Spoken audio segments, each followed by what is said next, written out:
Hello friends, welcome back to my channel. So ఈరోజు అయితే quick and easy recipe chicken curry, అది hotel స్టైల్లో చేస్తున్నాను.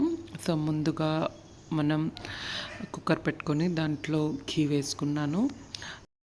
ఆనియన్స్ అండ్ మిర్చి ఈ విధంగా వేసుకొని చక్కగా కలుపుకోవాలి. అవి కొంచెం ఏగిన తర్వాత నేను ఇక్కడ కొంచెం ఆలివ్ ఆయిల్ కూడా వేస్తున్నాను. అది టేస్ట్ మంచిగా వస్తుంది. సో వన్స్ ఇవి చక్కగా ఏగిన తర్వాత అల్లం వెల్లుల్లి పేస్ట్ వేసుకోవాలి. సో నేను ఇక్కడ హోమ్ మేడ్ అల్లం వెల్లుల్లి పేస్ట్ యూజ్ చేస్తున్నాను. సో వన్స్ ఇది కొంచెం కలిపిన తర్వాత చికెన్ వేసుకోవాలి. సో వీడియోలో చూస్తున్నారా? సో చికెన్ వేసుకున్న తర్వాత వెంటనే మనం పసుపు వేసుకొని చక్కగా కలుపుకోవాలి ఫ్రెండ్స్, హై ఫ్లేమ్లో.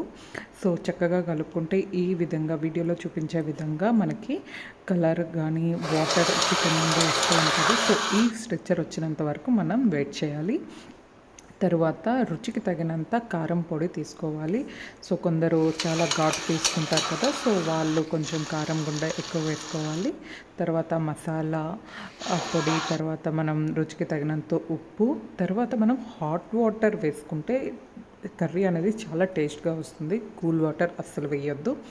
తర్వాత మనం క్యాప్ పెట్టి 3 విజిల్స్ హై ఫ్లేమ్లో అండ్ 1 విజిల్ లో ఫ్లేమ్లో నేనైతే పెడుతున్నాను.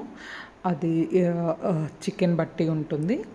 సో వన్స్ ఇది అయిపోయిన తర్వాత చూసారా, కర్రీ అయితే చాలా టేస్ట్గా ఉంటుంది ఫ్రెండ్స్. ఒక్కసారి ట్రై చేయండి. చూసారా, సేమ్ హోటల్లో చేసిన టేస్టే వస్తుంది. మనకి బగారా రైస్ కానీ బిర్యానీ కానీ చేసుకునేటప్పుడు చాలా అంటే చాలా టేస్ట్గా ఉంటుంది. సో ఇక్కడ నేను కొత్తిమీర వేసుకుంటున్నాను. సో కొత్తిమీర మా గార్డెన్లో ఉన్నది.